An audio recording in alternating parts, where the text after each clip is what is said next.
Carlos, you lived that in your baseball career. What's his world like? Oh, it's extremely exciting. You know that if you perform, you will get the call. We've got a developing story here. JP, what are you hearing? I'm checking the numbers, I'm talking to my sources and my scouts, and they're all telling me, hey, this could actually work.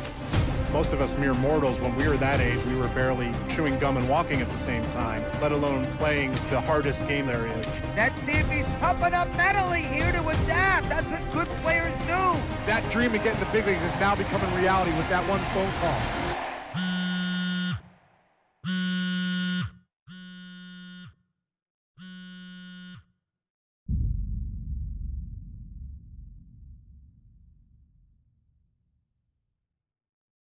Continuing our MLB Draft Day 2 wrap-up coverage, back to the prospect that we mentioned before the break.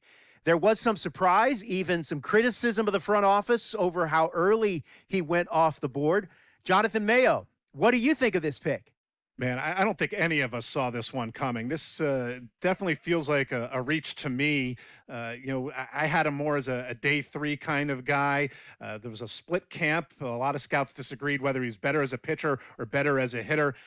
I'm guessing the team felt that he's got potential on both sides of the ball, and maybe that adds some value to him. But this made me scratch my head a little bit for sure. All right, Jonathan Mayo, thanks. What about you, Jim Callis? Was this a head-scratcher or the reach of the draft, as some of the other analysts have suggested?